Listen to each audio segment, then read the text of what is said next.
Halo, kembali lagi bersama saya Toto di program Safeguard with Defensor.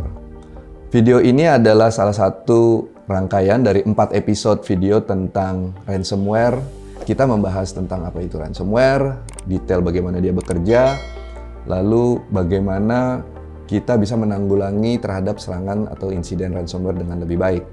Nah, pada episode sebelumnya kita membahas detail nih tentang apa itu ransomware dan threat actor di belakangnya, serta apa saja risiko-risiko dan kerugian yang diakibatkan oleh ransomware. Nah, pada video kali ini ada 2 studi kasus tentang ransomware yang nanti kita akan bahas detail apa yang terjadi di organisasi ini, bagaimana ransomware-nya itu bekerja, si threat actor melakukan apa di organisasi tersebut, dan juga yang paling penting adalah pelajaran apa yang bisa kita ambil di kejadian tadi supaya kita bisa menjadi lebih baik ke depannya terkait dengan insiden ransomware. Yuk kita masuk ke videonya.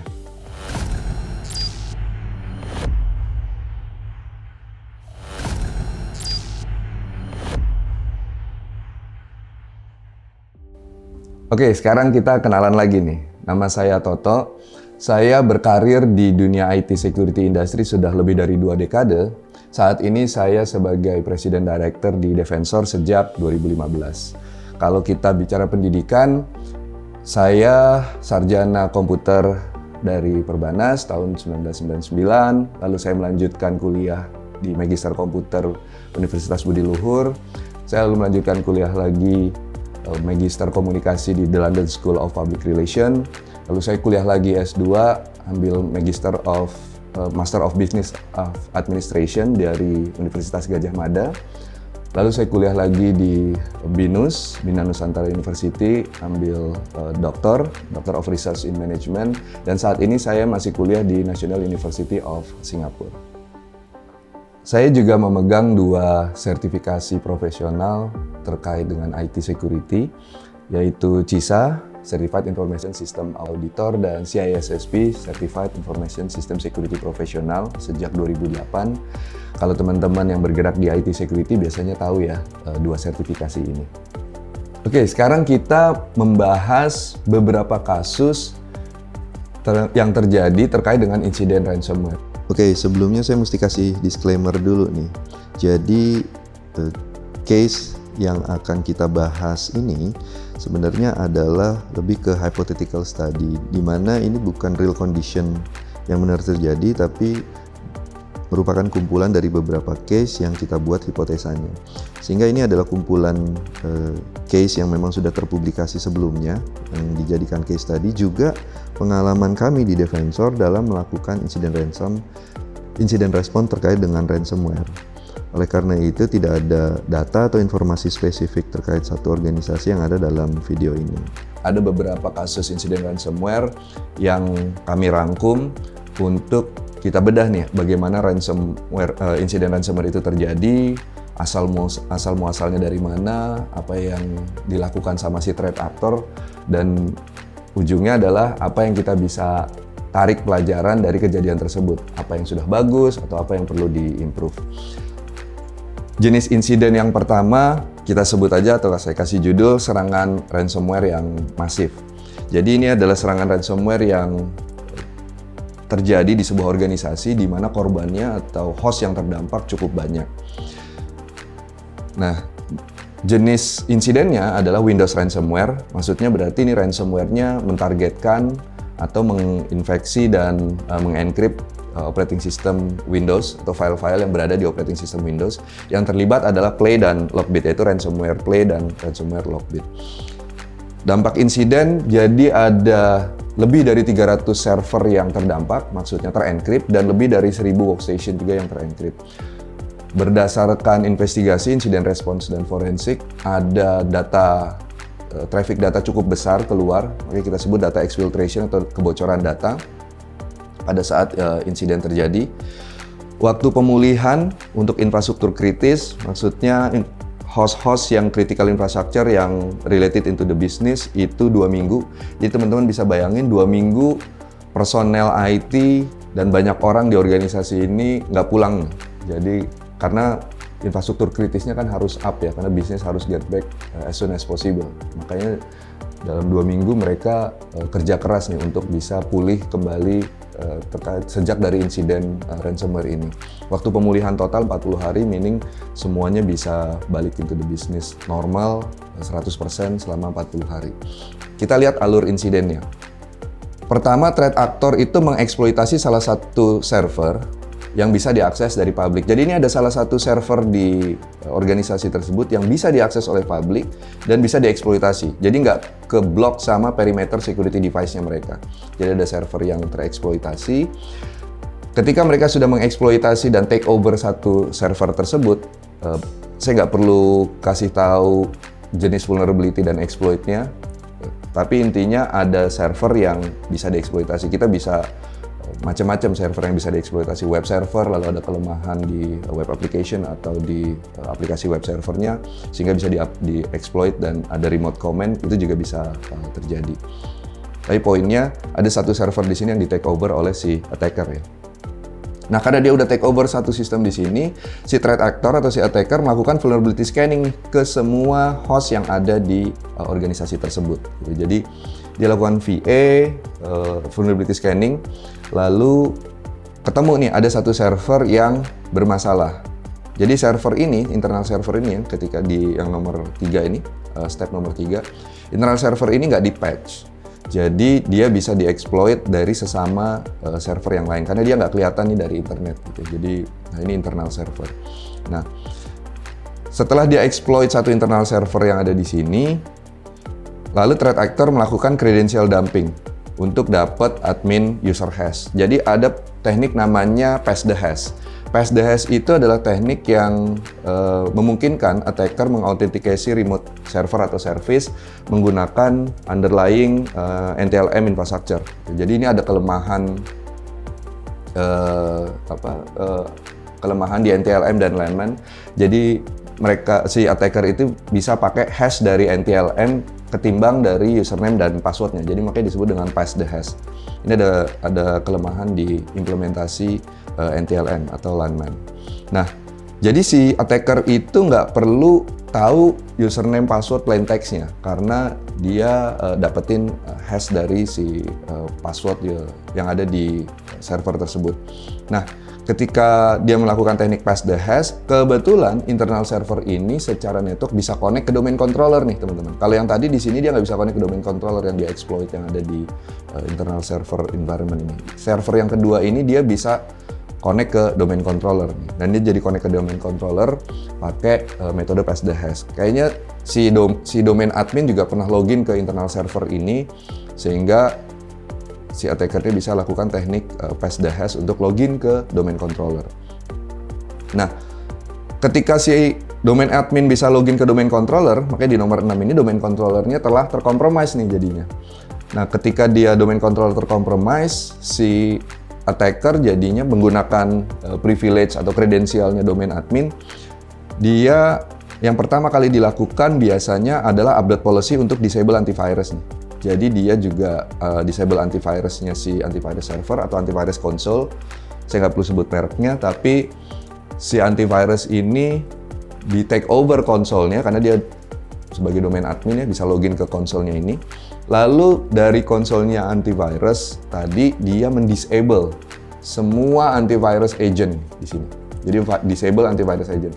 Jadi teman-teman bisa bayangkan semua host baik workstation maupun server yang ada di sini yang tadinya terinstall antivirus di disable nih antivirus jadi nggak jalan sehingga dia rentan terhadap serangan malware. Nah setelah antivirus agentnya itu di disable, dia push karena dia sebagai domain controller atau domain admin, dari domain controller ini dia push GPO, Group Policy Object, untuk mengcopy dan execute file ransomware. Saya sebut 9A, 9B-nya sebelumnya dia data exfiltration dulu. Dia lempar file atau lempar data ke internet sana untuk dia ngambil datanya. Makanya kita lihat tadi sebelumnya ada tanda-tanda bahwa ada traffic outgoing yang cukup besar.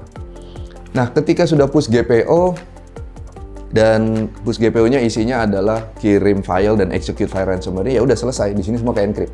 Semua host yang trust sama domain controller atau join domain atau kita sebut Active Directory member itu jadinya ke-encrypt. Dan kenapa bisa ke-encrypt, ransomware-nya bisa di-execute? Karena antivirus agentnya sudah di-disable. Jadi udah selesai. Kalau kita lihat di sini yang penting adalah kenapa si domain controller ini bisa connect dari sembarang server. Ya, itu satu. Yang kedua, domain controllernya juga nggak di-update, makanya dia bisa dieksploitasi menggunakan metode pass the hash tadi. Nanti kita lihat apa yang bisa kita tarik pelajaran dari kejadian ini. Nah, kalau kita lihat tadi itu detail kejadiannya. Nah, kenapa sih insiden ini bisa terjadi? Yang pertama, awal serangannya adalah ada host yang punya IP public yang vulnerable dan tidak terproteksi. Bisa jadi dia vulnerable karena kita lupa update atau memang nggak di-update gitu. Tapi kalau perimeter security device-nya bisa ngeblok, bisa detect dan ngeblok, ya mungkin jadi nggak bisa dieksploitasi juga dari public. Ini masalahnya si perimeter security juga dia nggak ngeblok serangan.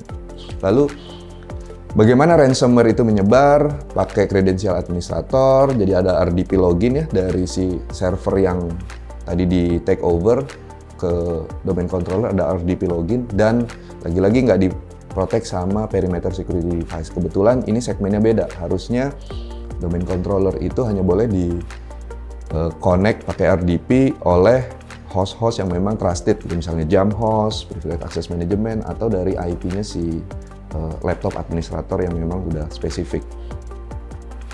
Lalu ransomware nyebar juga karena si Active Directory push GPO, Group Policy Object, ke semua member Active Directory. Jadi semua yang trust sama si domain controller tersebut nerima file ransomware dan mengexecute file ransomware tersebut.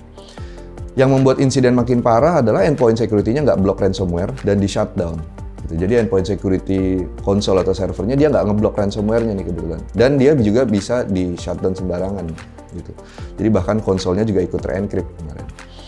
Perimeter security tidak memblok serangan dari eksternal dan lateral movement. Jadi kita lihat ya, jadi waktu masuk pertama kali dari eksternal bisa login ke server di internal, itu nggak diblok sih sama perimeter security. Lalu dari internal dia bisa geser ke kanan ke kiri, biasanya kita sebut lateral movement, itu juga nggak diblok sama si perimeter security. Access management port, RDP, SSH tidak diatur, harusnya diatur hanya boleh dari mana, terus hanya boleh atau dibuka oleh host-host tertentu yang memang membutuhkan itu. Nah, ini pelajarannya nih, bagaimana kita bisa lebih baik ya setelah kita melihat ada kejadian tadi di salah satu organisasi. Yang sudah baik adalah backupnya cukup dan aman. Cukup aman itu maksudnya tidak terdampak ya, dan terupdate. Jadi backupnya itu kebetulan tidak ke-encrypt juga teman-teman. Dan backupnya cukup up to date. Jadi ketika di restore itu deltanya antara saat kejadian sampai last backup itu tidak terlalu lama dan backupnya masih ada. Teman-teman perlu review lagi prosedur backupnya yang ada di organisasi masing-masing, juga perlu direview lagi infrastruktur backup karena threat actor ransomware ini tahu mereka itu bisa jadi nggak dibayar atau kita nggak mau bayar karena kita punya backupnya kan. Jadi karena kita punya backupnya, walaupun kayak encrypt, ya udahlah nggak apa-apa, saya tinggal restore gitu. Oleh karena itu yang diincar juga oleh si ransomware adalah backup sistemnya kita. Jadi dia akan nyari kita punya backup sistem di mana, itu di-encrypt juga sama mereka. Jadi backup system itu adalah salah satu target utamanya si threat actor untuk ransomware, karena mereka tahu kalau kita masih punya backup, kemungkinan dibayarnya kecil. Jadi sekali lagi, tolong di-review infrastruktur backup yang dimiliki oleh organisasi kita. Apakah dia cukup aman? Jangan sampai dia bisa di-connect dari berbagai tempat yang tidak semestinya di internal kita. Apakah dia juga cukup current atau cukup up to date gitu ya, sehingga jangan sampai backupnya aman, tidak terkena insiden dan tersedia, tapi last backupnya 2 bulan yang lalu ya, sama aja kita jadi punya data yang obsolete gitu ya. Itu yang sudah baik dari kejadian ini. Yang perlu ditingkatkan, jaga crown jewel. Crown jewel itu adalah aset-aset yang memang sentral dan sangat berharga. Crown jewel di sini adalah Active Directory server atau domain controllernya gitu. Jaga supaya lebih baik. Namanya juga mahkota ya, atau crown jewel harusnya tidak bisa diakses gitu. Namanya ruang mahkota kan nggak boleh semua orang akses gitu. Jadi benar-benar harus dijaga. Nggak boleh semua orang bisa login ke sana gitu. Harus ada restricted person yang boleh login ke sana karena ini restricted area gitu. Lalu di kejadian insiden kali ini juga perlu pembuatan prosedur insiden dan dites karena si organisasi ini nggak punya prosedur insiden, teman-teman. Jadi ketika terjadi insiden bingung siapa melakukan apa. Kita kan terbiasa ya kalau ada drill test gitu di gedung, misalnya ada kebakaran, ya siapa harus melakukan apa, ada floor wardennya, terus orang harus lewat mana jalannya, misalnya lewat tangga darurat, prosedurnya bagaimana, kalau ada gempa jangan pakai lift dan sebagainya. Nah, begitu juga insiden keamanan informasi. Coba dicek di organisasi masing-masing, apakah kita punya prosedur nih? Kalau misalnya terjadi ransomware-nya seberapa masif insidennya? Siapa melakukan apa? Terus dites. Ya. Jadi kita simulasikan, itulah perlunya drill test kebakaran itu supaya orang pada saat beneran terjadi kebakaran nggak gagap gitu ya, nggak bingung, karena udah tahu dan udah terbiasa. Jadi tahu sama terbiasa itu dua hal yang berbeda. Kadang tahu bahwa saya jadi floor warden nih kalau kebakaran, tapi begitu kebakaran terjadi, dia yang panik duluan bisa jadi gitu. Jadi bukannya malah membantu, malah dia panik duluan. Kenapa? Karena nggak pernah latihan. Nah begitu juga insiden keamanan informasi harus dites gitu. Kalau kita udah punya prosedurnya harus dites. User yang memiliki high privilege, termasuk root, administrator, admin dan lain sebagainya perlu diatur supaya nggak boleh login dari mana aja, dari manapun nggak boleh login. Nggak boleh login dari mana-mana gitu ya. Jadi harus login dari tempat yang spesifik. Jadi nggak boleh login dari sembarang tempat gitu. Kan namanya juga administrator, masa semua orang bisa login dari laptopnya mereka gitu. Jadi nggak boleh seperti itu dan harus dibatasin. Perimeter dan email security adalah sangat vital karena tadi perimeter security-nya nggak bisa ngeblok serangan baik yang dari luar maupun lateral movement. Endpoint security sangat kritis karena ini adalah pertahanan terakhir kita karena ada di endpoint gitu ya. Jadi ini adalah pertahanan kita. Kalau misalnya pertahanan-pertahanan yang lainnya udah bisa ditembus, misalnya perimeter security device-nya udah ditembus, lalu misalnya kita punya IPS atau WAF dan sebagainya udah ditembus, ya ujungnya kan di endpoint ya gitu, ada di servernya atau ada di laptopnya dan sebagainya. Kita harus pastikan endpoint security-nya kita itu sesuai dengan attack atau threat yang cukup up to date gitu. Dan mereka punya kemampuan yang cukup baik untuk menangani attack tersebut. Oke, yang berikutnya ini adalah contoh insiden yang kedua. Kita sebut aja judulnya 3 serangan ransomware karena ini cukup menarik buat saya. Jenis insidennya adalah Windows dan Linux ransomware. Ransomware yang terlibat untuk yang Windows kita ngelihat ada Conti di sana, ada Vice Society di sana. Itu yang berbasis Windows. Lalu juga ada Babux gitu. Nanti kita lihat Babuxnya ini ngapain, Conti dan Vice Society-nya ngapain sih di insiden kali ini. Dampak insiden, host yang terdampak itu ada 100 server. Kalau saya sebut hostnya ini sekian server, yang terdampak ini 100, yang insiden sebelumnya 300, itu tidak menjadikan misalnya yang sekarang ini lebih dikit atau lebih akibatnya tuh lebih ringan dibandingkan insiden yang sebelumnya gitu ya. Contoh misalnya ini server yang terdampak itu 100, padahal dia cuma punya 110 server. Kalau insiden sebelumnya server yang terdampak 300, padahal dia punya 3000 server, pasti dampaknya berbeda ya, walaupun jumlah servernya yang ini lebih dikit gitu. Jadi ini pasti dampaknya lebih masif atau lebih besar dampaknya. Jadi host terdampaknya ada 100, kemungkinan kebocoran data juga ada. Kita melihat pada saat kita investigasi log dari perangkat-perangkat network dan perimeter security ada traffic yang cukup besar pada saat kejadian ransomware. Waktu pemulihannya ini cukup baik sebenarnya kalau kita lihat 24 jam karena backupnya dia benar-benar cukup baik dan prosedur backup and restore-nya dijalankan. Waktu pemulihan totalnya 5 hari. Jadi ini ada total pemulihan keseluruhan infrastruktur 5 hari. Kita lihat lebih detail apa yang terjadi di insiden kedua kali ini. Nah ini alur serangannya teman-teman.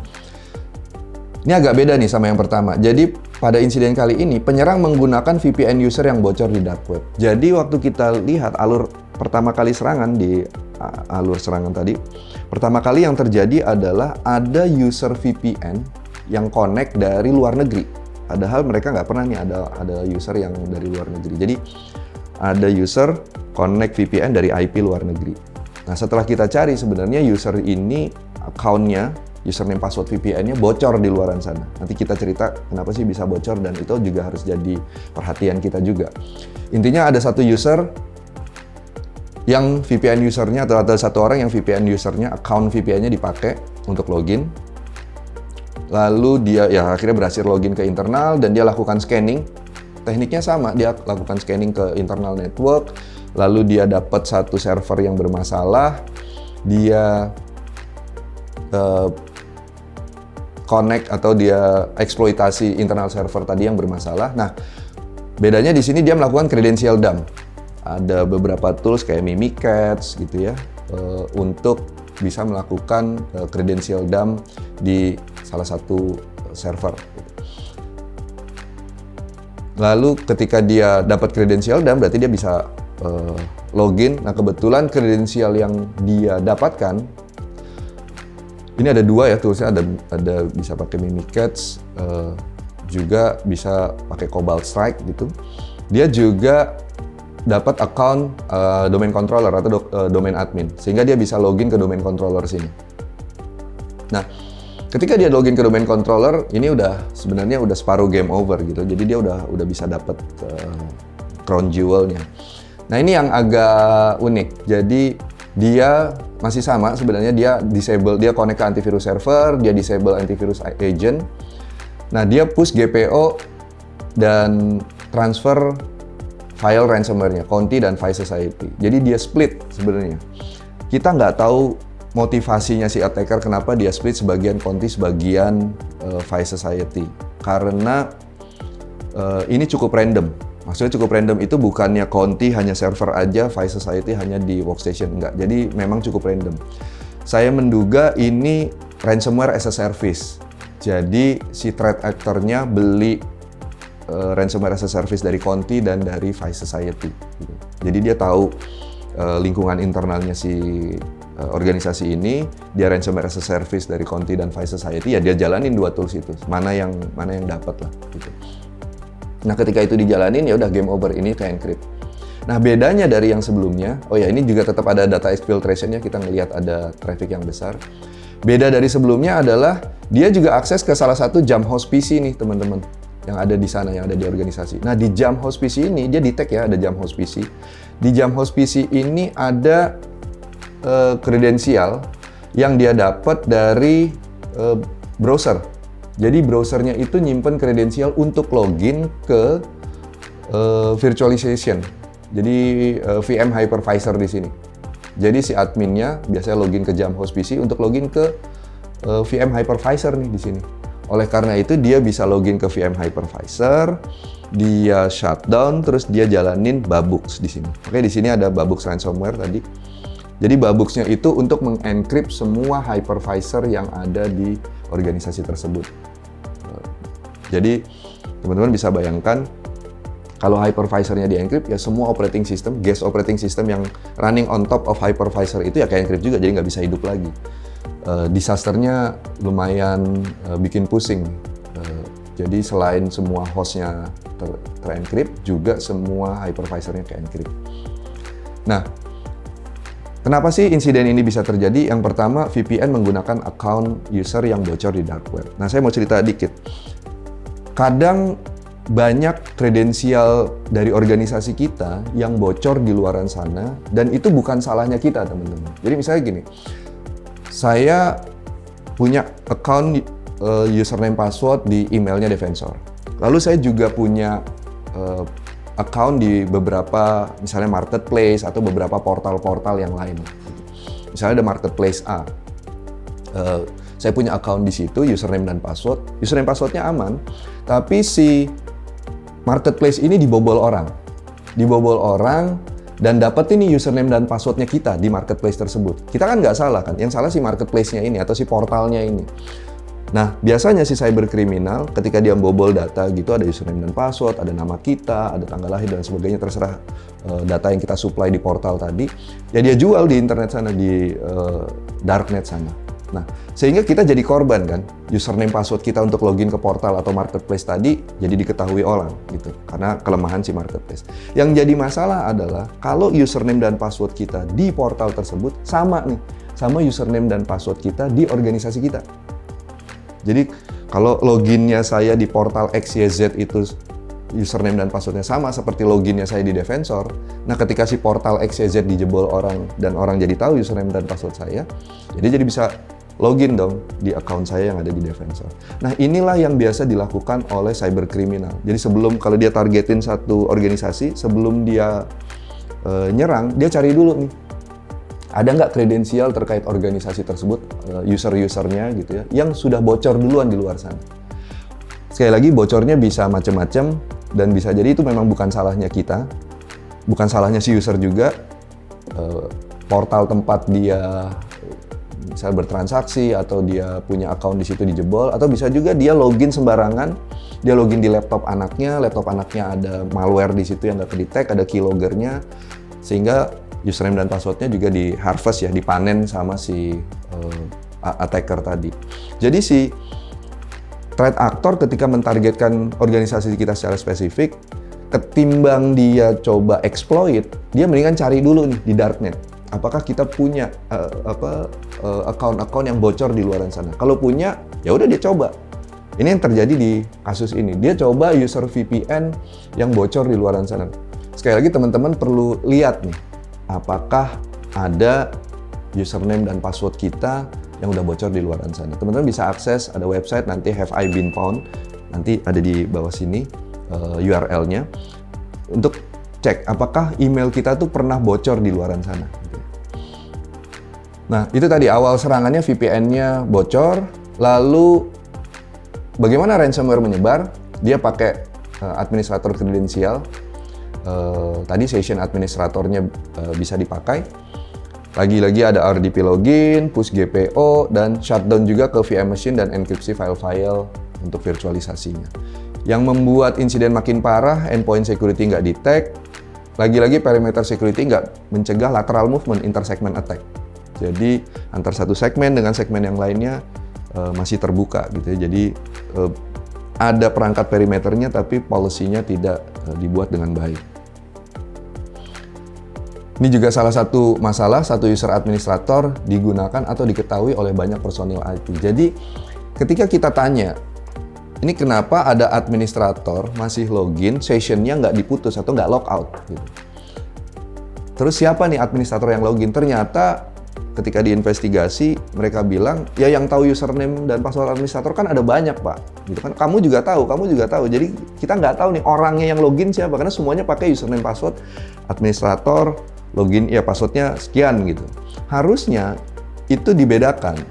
Oke, Toto punya kredensial administrator, ya loginnya sebagai Toto gitu. Tinggal dia masukin ke dalam grup administrator kalau di Windows ya, di Active Directory, supaya kita bisa tahu bahwa ini beneran yang melakukan adalah Toto.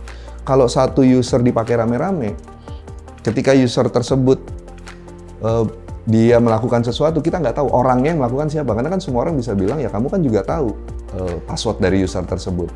Nah, ini yang terjadi. Jadi satu user administrator digunakan atau diketahui oleh banyak personel IT. Nah, bagaimana kita bisa lebih baik atau terkait dengan pelajaran yang kita ambil dari kasus yang tadi. Backupnya tetap aman dan up to date, lalu prosedur backup dan restore cukup valid dan diuji secara berkala. Jadi ketika terjadi kebakaran ini atau insiden ransomware ini, mereka udah tahu, oh iya backupnya coba cek, udah nih Pak, last backupnya cukup pendek waktunya gitu, dan kita udah biasa lakukan ini. Ya udah, yang host yang bermasalah segala di-contain, lalu dipinggirin, deploy host baru, lalu di-restore dengan backup yang memang sudah ada, dan prosedur backup memang mereka punya dan mereka uji secara berkala. Jadi kenapa tadi di awal kita lihat terkait keterangan di insiden ini, waktu recovery-nya hanya 24 jam. Lebih ke recovery 24 jam itu sebagian besar lebih ke kita melakukan hardening ketimbang yang restore. Jadi hardening, pastikan ini image yang aman, ganti semua username password administrator dan sebagainya, lalu si host yang baru tadi kita configure seaman mungkin, baik dari sisi hostnya yaitu hardening tadi dan perimeter security-nya, baru lakukan restore. Jadi mereka cukup cepat karena prosedur backup dan restore-nya valid dan sering diuji secara berkala. Yang perlu ditingkatkan, nah Mereka perlu secara, dan kita juga perlu secara berkala untuk memonitor apakah ada aset-aset perusahaan kita yang bocor di luaran sana. Kalau kita biasanya sehari-hari hanya melihat atau take care kondisi IT security di lingkungan internal kita saja kan, di lingkungan internal organisasi. Tapi bisa jadi ada di luaran sana yang terkait dengan organisasi kita. Misalnya itu tadi, username password dibocorin. Padahal ini username passwordnya si karyawan kita yang nggak ada hubungannya sama perusahaan. Tapi bisa jadi username passwordnya tuh sama. Misalnya karyawan kita punya akun Gmail lah gitu. Dia login ke portal XYZ gitu. Portal XYZ-nya dijebol, akunnya dia yang @gmail.com username-nya gitu sebagai username, alamat emailnya sebagai username @gmail itu jadi diketahuin passwordnya gitu. Yang jadi masalah kan seringkali berapa banyak kita yang punya password beda-beda antar account. Tebakan saya teman-teman pasti punya lebih dari 10 account nih sekarang. Entah internet banking, entah sosial media, entah email dan lain sebagainya. Apakah 10 account itu kita passwordnya beda-beda? Seringkali passwordnya sama atau ada yang sama. Sehingga ketika satu dijebol, ya bisa semuanya bisa dijebol karena passwordnya sama itu tadi. Nah kita tuh perlu tahu tuh, perlu lihat apakah ada aset atau user atau informasi perusahaan yang bocor di luar, di deep web sama di dark web. Proteksi terhadap crown jewel sama Active Directory. Kalau yang ini sekarang ketambahan VM. Kayak kita lihat tadi ada host VM yang bisa dikoneksikan dari jam host, tapi ada yang lupa logout dari browsernya dan browsernya nggak diprotek ya untuk account yang kredensial yang di save atau di store di tempat dia. High privilege user management, lagi-lagi harusnya ada manajemen high privilege user nih. Administrator hanya boleh login dari mana, dan ketika dia login kita harus ada auditnya. Biasa kita sebut AAA ya, authentication, authorization, dan audit. Dia punya authentication itu adalah Toto, beneran Toto, dibuktikan dengan Toto tahu passwordnya. Authorization, dia haknya apa aja, dia boleh ke sini, nggak boleh ke sini. Nah itunya, authorizationnya harusnya diatur nih untuk high privilege user.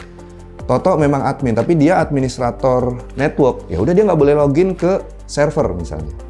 Jadi harus dibedakan antara login ke server dan login ke network, dan dia jangan dikasih login ke network. Begitu juga dia bisa login ke server mana yang dia bisa login. Nah, hal-hal kayak gini tuh perlu di-manage teman-teman, high privilege user management. Sama terakhir audit. Audit itu untuk tahu dia ngapain aja, sehingga kita bisa punya catatan kan, bahwa pada saat si Toto login, dia melakukan apa aja, perintahnya apa, dia ngeklik apa, dan lain sebagainya, perubahan apa yang dia buat. Yang berikutnya, firewall dan IPS rule perlu untuk memastikan segmentasi dan segregasi. Jadi seringkali yang kita temukan bukan firewall atau IPS-nya itu nggak canggih atau dia nggak detect serangan. Tapi yang bermasalah adalah firewall atau IPS policy-nya yang salah. Percuma aja kita punya firewall paling mahal, paling canggih kalau policy-nya allow any to any misalnya. Jadi itu sekali lagi tolong lihat firewall policy-nya apakah sudah relevan dengan tugasnya dia. Tugasnya dia apa? Misalnya proteksi dari segmen A ke segmen B. Segmen B isinya apa? Windows kah, Linux kah, ya udah proteksi untuk hal-hal yang memang kita mau proteksi. Protection profile-nya atau signature-nya ya sesuai dengan yang kita mau proteksi. Jangan kita nggak punya mesin AIX misalnya, semua policy dimasukin termasuk AIX kan nggak relevan gitu ya. Jadi kadang kita tuh policy-nya terlalu longgar, allow any to any, atau terlalu ketat karena nggak ogah mikir nih administratornya. Terlalu ketat itu ya udah kita ngeblok semuanya, padahal itu nggak relevan sama risikonya kita. Dampaknya apa Pak? Dampaknya adalah si IPS atau firewall tadi jadi overload kan. Jadi dia ngeblok sesuatu atau punya signature, kita apply signature yang nggak relevan dengan kondisi kita. Nah sekali lagi coba dilihat perimeter security device policy-nya. Apakah sudah tepat dan sudah sesuai dengan kondisi kita.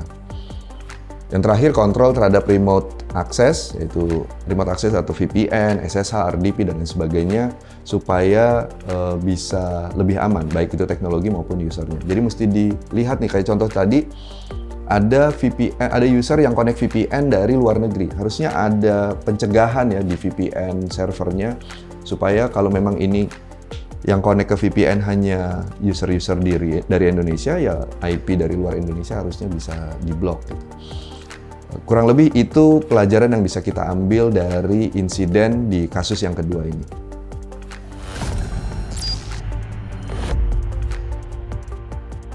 Oke, tadi kita sudah membahas 2 studi kasus insiden ransomware. Semoga kita bisa ambil pelajaran dari 2 studi kasus tadi supaya kita bisa menghadapi ransomware dengan lebih baik. Nah, di episode berikutnya, ini adalah episode yang sangat penting, teman-teman, yaitu bagaimana kita punya ketahanan cyber terhadap insiden atau serangan ransomware.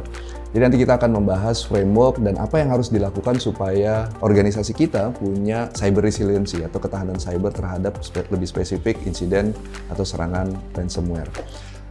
Jangan lupa juga untuk subscribe di channel YouTube ini dan follow akun Instagram Defensor dan LinkedIn kami supaya bisa update terkait dengan informasi-informasi cyber security terkini. Sampai jumpa di episode berikutnya ya.